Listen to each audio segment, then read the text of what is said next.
Bom, vamos começar a nossa aula de recurso especial e recurso extraordinário, tá? Uma versão mais resumida da aula de recurso especial e recurso extraordinário, para aquela pessoa que tem pressa, né? Para que a pessoa quer só recapitular aquelas situações que envolvem o recurso especial e recurso extraordinário. Vamos então começar com a finalidade, né? O recurso especial e o recurso extraordinário têm a finalidade de uniformizar a aplicação do direito objetivo constitucional e infraconstitucional. No recurso extraordinário, nós vamos uniformizar a legislação constitucional e no recurso especial nós vamos uniformizar a legislação infraconstitucional. Ressalte-se que com a criação do STJ e do recurso especial, a matéria, caso vocês não saibam, que era apreciada antigamente pelo recurso ordinário, ela passou a ser apreciada pelo recurso especial com a criação do STJ. Então, os 33 ministros do STJ têm a obrigação precípua de uniformizar a matéria infraconstitucional no recurso especial. Quando, por exemplo, a lei negar vigência a um tratado ou uma norma infraconstitucional, quando ela der uma interpretação diferente der validade a um ato do governo que contestar, né, uma norma infraconstitucional. E já no recurso extraordinário, em que eu tenho que uniformizar a legislação constitucional, o Supremo vai atuar para trabalhar em conjunto, os 11 ministros, para tentar uniformizar aquela legislação constitucional. Evidentemente que ele vai atuar no recurso extraordinário quando eu tiver, por exemplo, uma negativa de vigência a um tratado, a uma norma da Constituição, quando um tribunal inferior der uma interpretação divergente daquela que o Supremo deu sobre uma determinada norma, quando existirem divergências entre entendimentos entre tribunais em relação à norma constitucional e etc. Então, o Supremo funciona como guardião da Constituição através do recurso extraordinário e o STJ funciona como guardião da legislação infraconstitucional através do recurso especial. Requisitos de admissibilidade em comum dos dois recursos.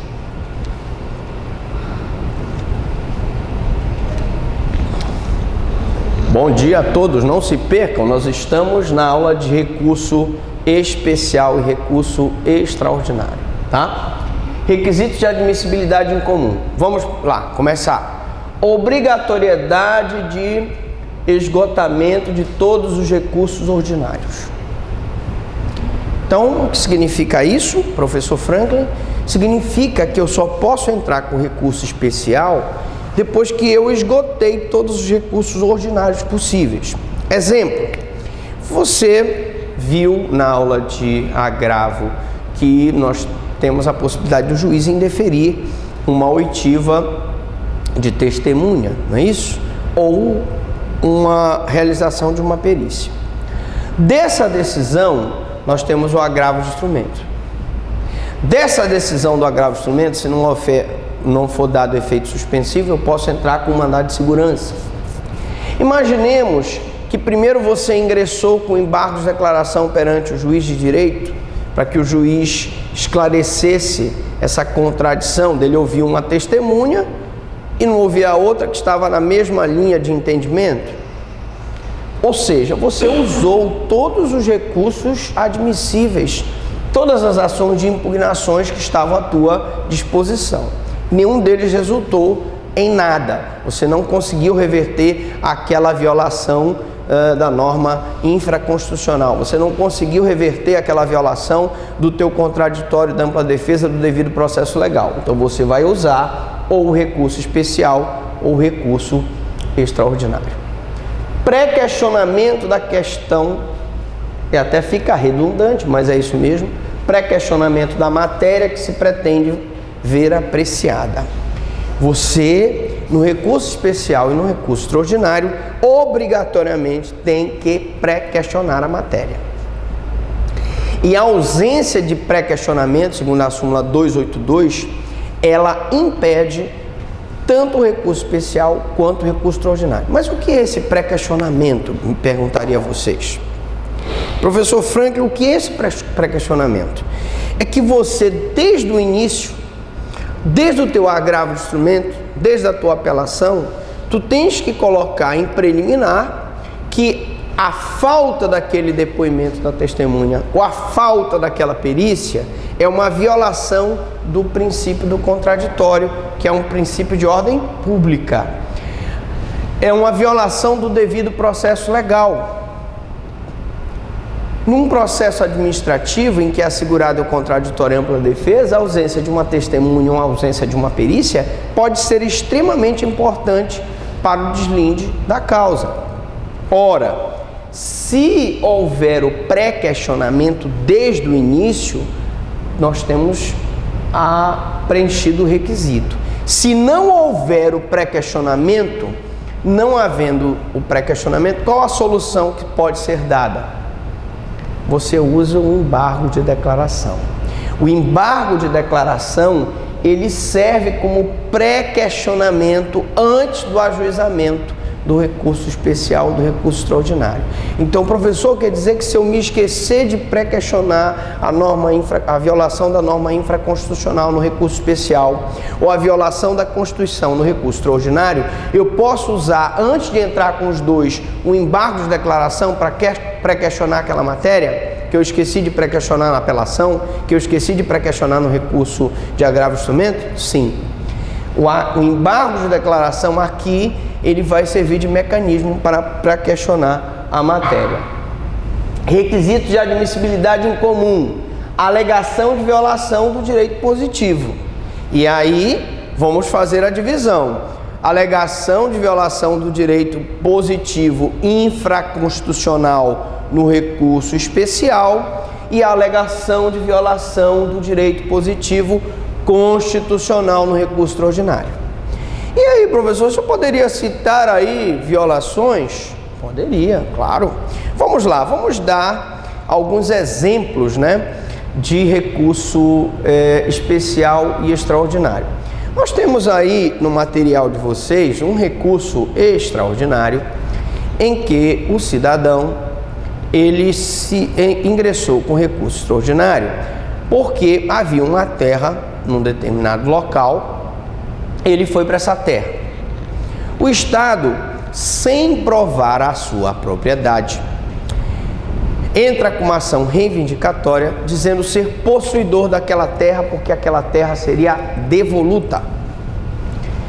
O cidadão explica no recurso extraordinário que, primeiro, o Estado não tem a propriedade daquela terra, não tem nenhum documento que prove aquela terra. Segundo, o Estado não fez um processo discriminatório, que é o processo de direito agrário específico, para discriminar as terras que são particulares e as terras que são do Estado. Portanto, não havendo processo discriminatório em que ele prove que ele é o efetivo proprietário daquela terra, se aquele cidadão vai para aquela terra, se aquele cidadão fica por um determinado lapso temporal, o lapso do uso capião, extraordinário, ordinário, especial, pro labore, qualquer que sejam eles. Se o cidadão faz daquela terra o seu sustento, constrói uma habitação, planta ou cria algum animal, ele pode adquirir aquela terra pelo uso. E o Estado não pode, ele não tem, o Estado, presunção juris tantum sobre a propriedade do imóvel. A propriedade não se presume, a propriedade se prova. E para o Estado provar que ele é o dono daquela terra, ele tem que ter documento. e esse documento ele adquire numa terra devoluta com processo discriminatório. Se ele não fez o processo discriminatório, o cidadão que está naquela terra pode adquirir aquela terra pelo uso. E aí eu estou te dando um exemplo de uma violação do direito positivo constitucional, a prova da propriedade. A propriedade é um direito previsto na Constituição. Mas eu poderia citar outros, poderia citar situações de processo administrativo em que é instaurado contra uma pessoa e não lhe é assegurado contraditório e ampla defesa, por exemplo, né? Eu tenho aqui várias situações que eu poderia enumerar. Nós faremos uma aula só sobre exemplos. Exemplo, vou te dar um outro exemplo de recurso especial e recurso pode ser já recurso especial ou extraordinário. Nós não temos aí várias situações de interiores em que o vereador e o prefeito, após 2 legislaturas, eles adquirem aposentadoria compulsória vitalícia? Um exemplo. Será que essa aposentadoria por lei municipal não está em autêntica violação do direito positivo infraconstitucional às normas da Previdência Social, que impõe um prazo mínimo de pagamento do benefício, um prazo mínimo de idade para que ele possa se aposentar? Será que se alguém não questionar uma aposentadoria dessa através de recurso especial ou extraordinário, não vai conseguir anular essa aposentadoria? E uma série de vantagens que são acumuladas por esses cargos públicos e que, consequentemente, podem ser objeto por serem alegação de violação do direito positivo. Regularidade formal. O que é regularidade formal? Nós já tivemos oportunidade de dizer que no recurso especial e no recurso extraordinário, eu tenho que na primeira petição, dizer que eu estou recorrendo através de recurso especial extraordinário, mas essa petição vai ser encaminhada pelo órgão AQO e as razões do recurso serão encaminhadas para o órgão A de quem? Então, no recurso especial, o STJ, e no recurso extraordinário, o Supremo Tribunal Federal. Então, eu tenho que ter essa regularidade formal. Regularidade formal é o preenchimento das regularidades. E aí a regularidade formal passa, por exemplo, pelo sorteio de um relator, pelo prazo de 15 dias para que a parte possa apresentar suas contrarrazões, pelo tempo que tem o Ministério Público, no caso o Procurador da República, que funciona perante o STJ ou perante o Supremo, para que ele possa se manifestar, no prazo de 5 dias, para que finalmente aquele processo seja colocado para julgamento perante o plenário, perante aquela turma, no caso do STJ ou no caso do Supremo. Necessidade de interposição conjunta de recurso especial e recurso extraordinário quando a decisão recorrida fundamentasse em questões constitucionais, infraconstitucionais, e qualquer delas for suficiente por si só. Primeiro, vamos parar por aqui. Professor Franklin, existe a possibilidade de interposição do recurso especial e do recurso extraordinário? Existe. Tá, professor, mas e aí? Como é que fica o julgamento desses 2 recursos? Nós temos um princípio chamado unirrecorribilidade dos recursos. Para cada decisão, um recurso. Mas existe a possibilidade de uma violação ensejar o recurso especial e recurso extraordinário. Como é que fica então o processamento? É simples. Primeiro, os 2 recursos serão encaminhados para o STJ. Se julga primeiramente o recurso especial. Julgado o recurso especial e não havendo provimento do recurso especial, aí sim se encaminha o recurso extraordinário para o STJ. Então, no caso de eu ter decisão recorrida fundamentasse em questões constitucionais e infraconstitucionais, Eu posso ingressar com os dois recursos, mas nós já sabemos de antemão, e sempre será primeiro julgado o recurso especial, e se negado o provimento, eu vou então encaminhar o recurso extraordinário para o Supremo. E essas decisões, qualquer delas suficiente, se por si só manter a decisão. Então olha aqui a súmula 126 do STJ. É inadmissível recurso especial quando o acórdão recorrido assenta em fundamento constitucional e infraconstitucional, qualquer deles suficiente por si só para mantê-lo, e a parte vencida não manifesta recurso extraordinário. Então preste atenção, se a decisão impugnada viola a norma infraconstitucional e viola a norma constitucional, você, recorrente, tem que ajuizar os dois recursos, tanto o recurso especial quanto o recurso extraordinário. Se julga primeiro o recurso especial no STJ, para depois se julgar o extraordinário no Supremo, tá? Vamos dar uma repetida aqui nessa súmula? É inadmissível o recurso especial quando o acórdão recorrido assenta em fundamento constitucional e infraconstitucional. Ora, se o acórdão recorrido ele não só viola a norma constitucional como norma infraconstitucional, eu tenho que ajuizar os dois, qualquer deles suficiente por si só para mantê-lo e a parte vencida não manifestar recurso extraordinário. Então, mesmo que eu tenha uma violação clara de norma infraconstitucional e norma constitucional, se eu só recorrer com recurso especial, esse recurso não será acatado, porque eu não ajuizei o recurso extraordinário, que no caso é obrigatório o ajuizamento. Competência.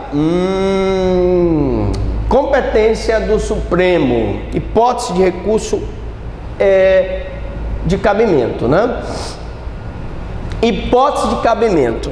Quais são as hipóteses de cabimento, gente, do recurso extraordinário? Artigo 102, inciso 3 da Constituição da República Federativa do Brasil.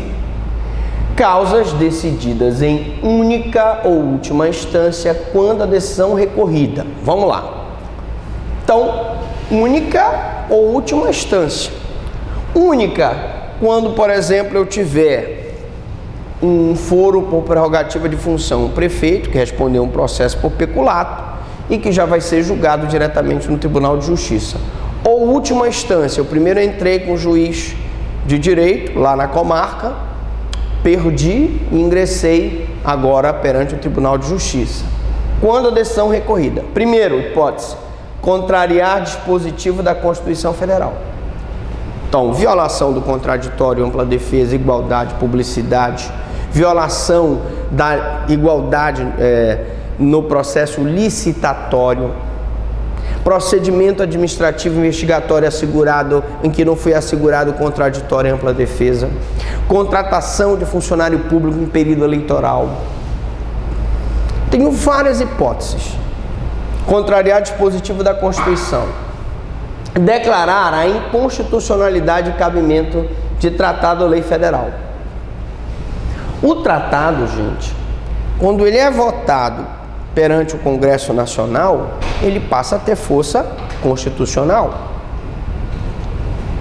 E a violação desse tratado, ele enseja o cabimento do recurso extraordinário. Também, como o Supremo é o guardião da Constituição, a violação de norma federal, ela vai ensejar o recurso. Julgar válida lei ou ato de governo local contestando em face da Constituição Federal.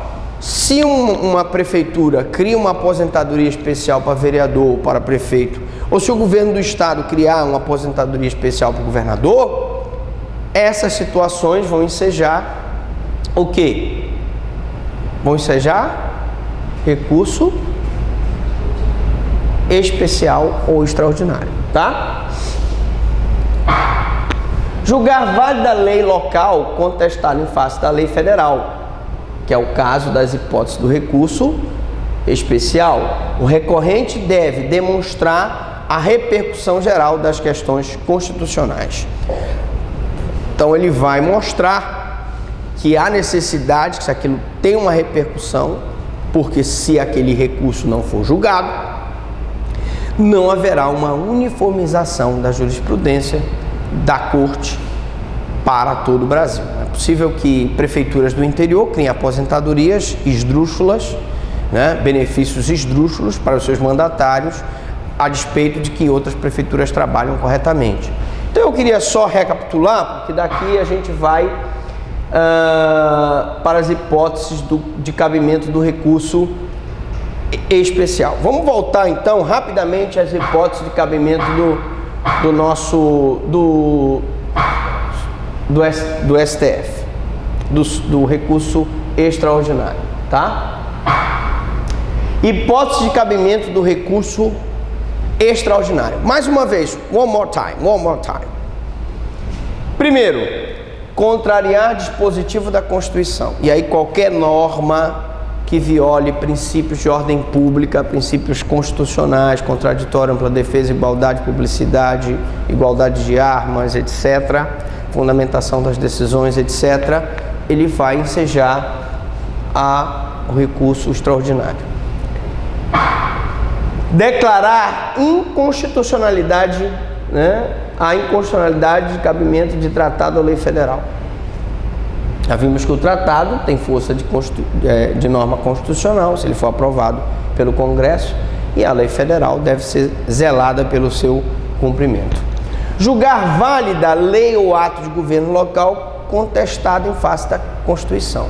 Eu posso ter uma lei municipal ou estadual que cria um benefício, cria uma aposentadoria, cria um direito que está em contraste com o que está na Constituição Federal. Eu vou entrar com recurso extraordinário. Julgar válida a lei local, contestada em face da lei federal. Então, julgar válida a lei local, e aí eu posso ter uma lei municipal, uma lei estadual. E detalhe, viu, gente? Eu citei aqui exemplos do poder executivo, mas eu podia citar exemplos do poder legislativo e do poder judiciário. O legislativo não pode criar uma norma que beneficie os parlamentares que esteja em contraste com a Constituição Federal. O próprio judiciário não pode criar um benefício para os juízes ou para os desembargadores que seja inconstitucional? Pode. Então, quando eu falo em qualquer um dos poderes que está na Constituição, eu quero dizer que pode ser judiciário, legislativo, executivo. E aí se inclui também Ministério Público, Defensoria Pública, ouvidoria, né? As ouvidorias, as controladorias gerais, né? As procuradorias do Estado, né? Então, o recorrente deve demonstrar a repercussão geral das questões constitucionais. Pegaram aí? Tranquilo? Vamos falar agora das hipóteses de cabimento do recurso especial. Note lá. A hipótese de cabimento do recurso especial.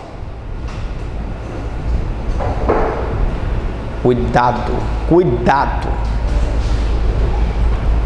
Um minuto da sua atenção na prova pode ser fatal. Vamos lá.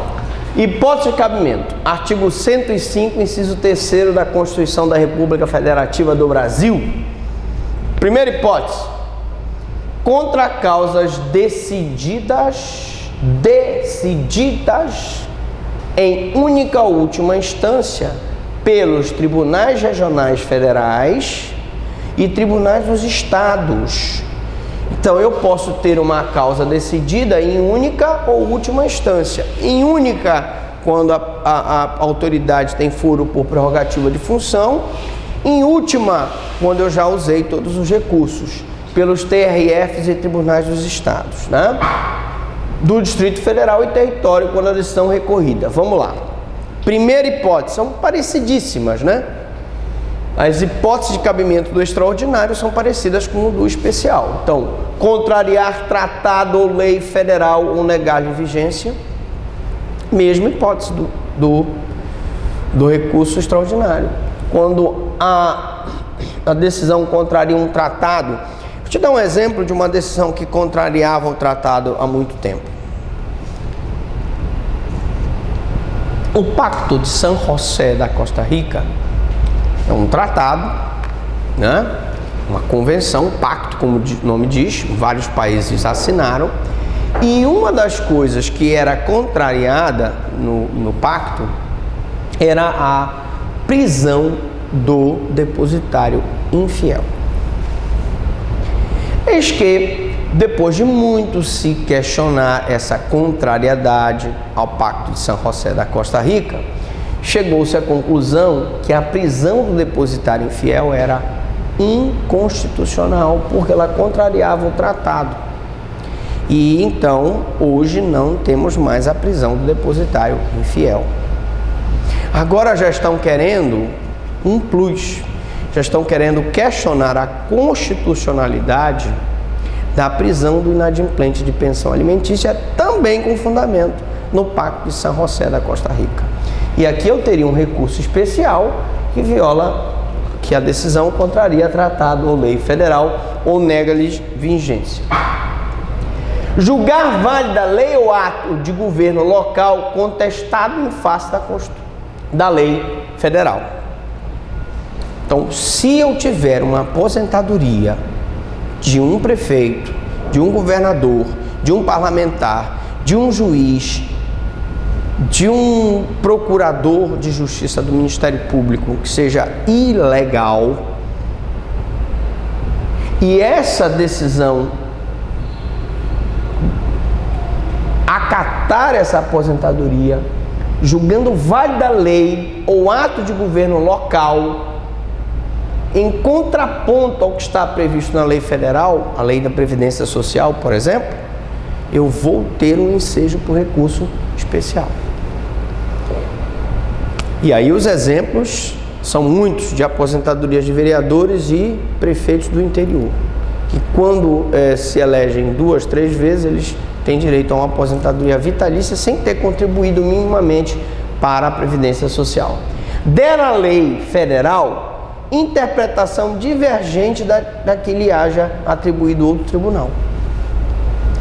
Então eu tenho o Tribunal do Rio Grande do Sul, decidiu de uma forma, depois vem o Tribunal de São Paulo, decide de outra forma, depois vem o Tribunal de Minas e decide de outra forma.